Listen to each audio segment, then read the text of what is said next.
Mad Murdoch here, and this is part 2 of my Bleach video. I highly suggest you go and watch the first one, it will be much appreciated and you'll probably enjoy it. But without further ado, let's continue with the video. Powers / abilities. So all Soul Reapers... Oh boy. So when you are a student in the Soul Reaper Academy, you're giving a Zanpakuto called an Asoichi? And basically what it is, it imprints upon your soul. It's like, so, what's it called?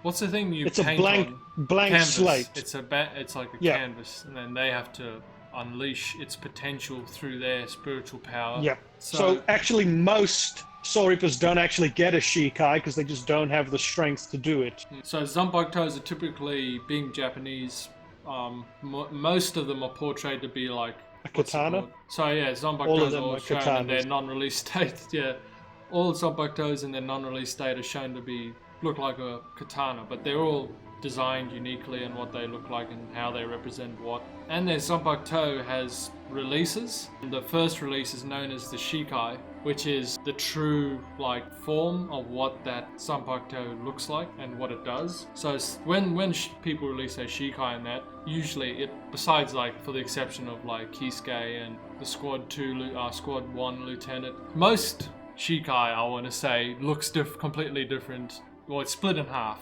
of whose Shikai looks completely different to a katana, and then whose doesn't, or whose does look like a katana but slightly different. Yep, because there is quite a lot of variation. I mean, some people just get a bigger sword and all that, so there's quite a lot of variation once it gets going. Kubo really had a lot of fun designing them, you can tell. It doesn't just change their physical attacks and that, it also, some of them, or most really, have then got their own Kido or spiritual based attacks built into them and whatnot they do. Some may be physical enhanced, some a ranged attack, energy draining, manipulation. So when you think, people think of a melee Zanpakuto, Ikaku's would be a good example of that. Yeah. It just becomes a spear, pole, yeah, or a spear. Yeah, but 3-part pole, and then the Bonkai, which is the second release of a Zanpakuto. Its final form. It's the absolute final and strongest form of the Zanpakuto, which is only really acquirable by a very select few, and the strongest of them. That's why you only really see captains with them. So the Bonkai just takes the Shikai and turns it up to 11. So Ikaku's 3-part pole becomes 3 different blades that he can then change his fighting style on the fly with. So, Shikai, how much is the power modifier for Shikai release? Look, all people have different things. Some people will pull out big numbers and say, well, depending on the feat and all that, but it's safe to say Shikai probably increase your power from anywhere from 2 to 5 times, depending on the person. And then Bonkai is 5 to 10. That's a pretty safe. Yeah, some people's Bonkais can increase more. For example, end of series Ichigo's Bonkai is actually probably more than a 10 times boost, just because he's not just a Soul Reaper. So Bonkai being this final and strongest form of the Zanpakuto, they usually look completely different and super not wacky, but sort of out of this world design compared to what the Shikai would look like. But then if you think of a Kido type Zanpakuto, a good example of that is Mariu's. Yeah. Because his Shikai can paralyze someone completely. Yeah. And then his Bonkai's got different versions. The base version is it spews a poison that if you're not given the antidote, you die later. Yeah. You can't survive. And that's a good example of a Kido. And elemental Hitsugayas or Yamamoto's would be the best for that. Like what we were talking about earlier about 11 squad being melee. There's the melee, Kido, and all different based ones for them.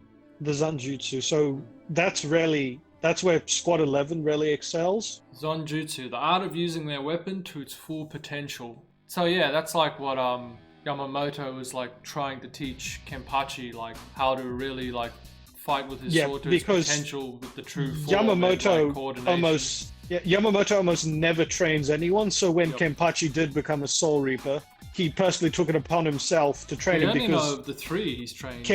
Kenpachi, Yushiro, and Shunsu. Yeah, there could be more, but those are all the people we know at the time. Because Kenpachi already was a really good fighter, so if he applied actual technique to his fighting, he would be one of the strongest, if not the strongest. And we see that how he goes from just swinging his weapon to, as soon as he uses a simple technique like kendo, launch a massive blast of spiritual energy. So Zanjutsu pretty much just brings out their max coordination with their Zanpakuto, which is a separate entity. You know, Zanpakutos all have a spirit inside them, while living inside the person, really.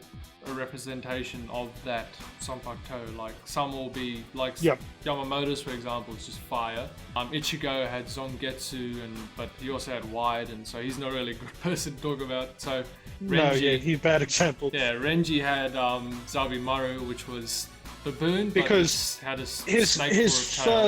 his first Zanpakuto, his fake Bonkai, the Bonkai that he only got half power, Hihio Zabimaru, translates to baboon king snake fang or something or other. And listen, his Zanpakuto looks like a baboon. It is not that weird filler one with the chick walking around with a little kid. But yeah, so that's you have Hakuda. Yeah, that's pretty much Zanjutsu. Yeah, Hakuda is martial arts, so that's Yoruichi's and Soifon's area. Yeah, the stealth force, that's their form of fighting for the most part. They don't just need their Zanpakuto to fight. They're physical fighters, you know, they can throw down hands if they need to. And we are shown explicitly that happening when, like, Aizen created a perfect, well, not perfect, but a hard counter to Yamamoto's power. So Yamamoto couldn't use his Zanpakuto powers or spiritual power and had to fight this thing made to fight him, which was Wonder Weiss or Wonder Weiss. I think it's pronounced Wonder Weiss. Still beat the shit out of him. And he had to use Hakuda, his martial arts, to beat him. And he beat him like it was nothing, like not even a challenge. Like, he was charging him and he just punched him once and he went flying across the city. It was kind of sick. There was also when Ishin flicked Aizen. I don't remember the name of that technique, but that was one of the sickest moments. He didn't physically actually flick him, he just flicked at his direction and it sent out like a strong wave that threw him off. I bet Aizen wasn't expecting it. Besides Hakuda, there's also Ho, which is movement arts, the art of moving, dodging and countering. So again, Yoruichi and Soifon. So really. That's really more the physical fighters in that. But that also comes down to Flash Step or Shumpo. Their form of teleportation, really. Yeah, it's like teleportation, but not like, besides like some of the really good ones. It's not so much a like teleport across to a different side of the planet or something sort of thing. Besides like some of them which are really good at it. It's more of a teleport like to get undetected and unseen and harder to track.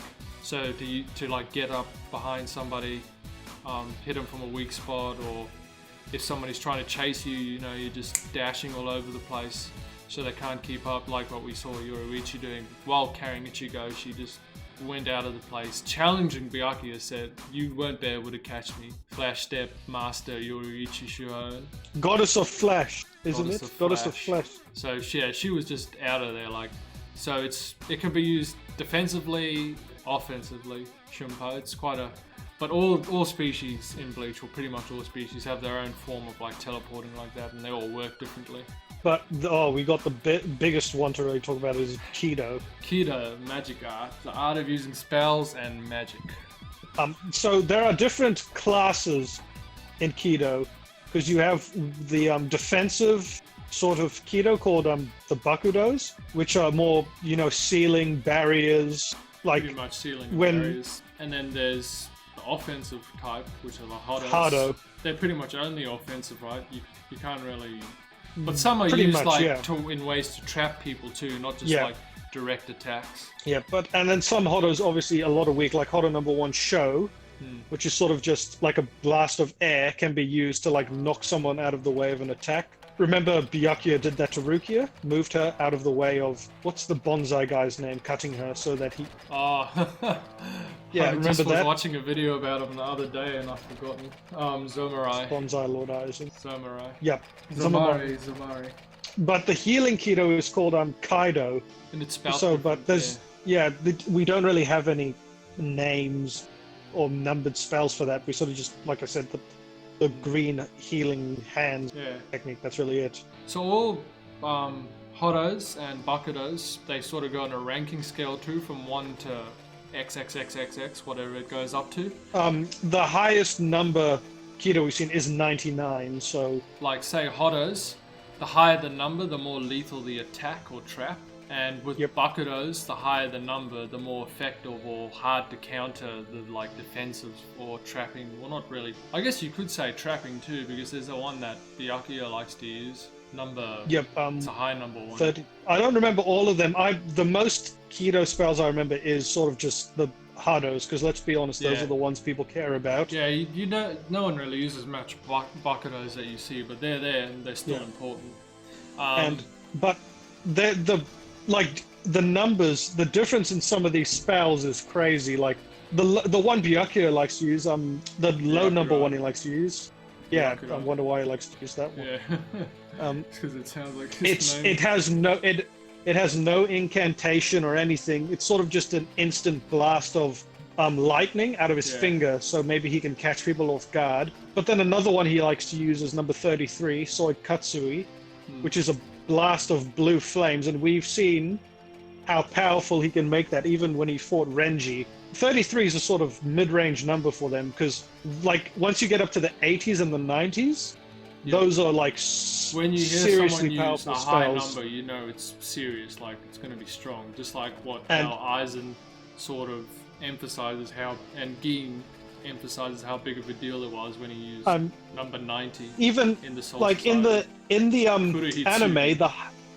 anime, the highest number that was used was number 96, Ito Kaso, which is what Yamamoto used on Aizen. Yeah, that's the sacrificial Hado, and that was so powerful. He didn't even use a chant, and at that point he was pretty messed up because his own Zanpakuto blew up from Aizen sealing it. Remember, from when he was going to blow everyone up in case it came down to it. So we didn't really talk about it, but to make the Kido to the strongest you can make it and to its potential, all of them have a chant, and you can just use the Kido without the chant by naming it. But if you say it's chant and use it, it's much stronger than what it would be if it wasn't. So a chant could be, you know, this and this about whatever and that, and then the name of the thing to use the chants are pretty weird. Yeah. Kubo talking about like the way of life and how the flesh is sin and all that. Yeah. Nothing. It sort of doesn't add up, but it sort of suits what it works together. It's really just arbitrary, but when Kubo was asked, he himself said he just said it sounded cool. So yeah, that's what I mean. Yeah, it sounds cool and it sort of works together well. So this is only really touching on the base of what Bleach has to offer, like really just touching on the base. Sorry, it goes in so much more depth on. This is the tip of a very large iceberg.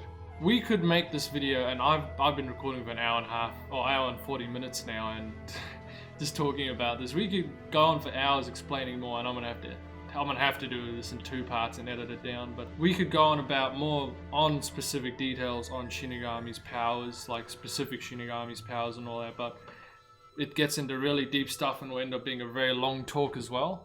But that's how the Soul Society works and how it's like structured together and formed and what their like role is. So yeah, I like the idea Gabe just gave me to do a poll to vote what's next on what species or who to do for the video. Bleach fundamentals. That's pretty much the fundamentals of a Shinigami, of a Death God, of a Soul Reaper. Kubo's really, like, especially Soul Reapers, he's really done them well, that species. He's put a lot of effort into the story behind them and details on how everything works and what they do and what they're used for. It's quite impressive.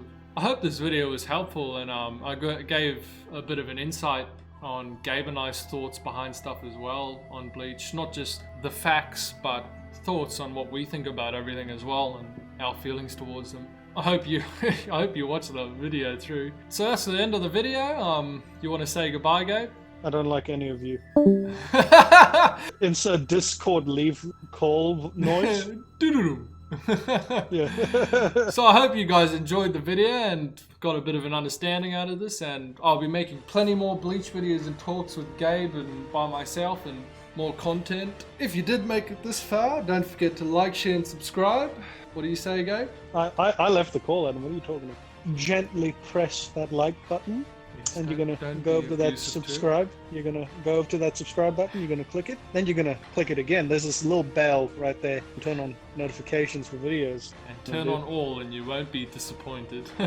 But anyway, thanks Gabe for helping me record the video, and thanks for watching the video if you got this far, and of course, as usual, have a good one, and I'll catch you later.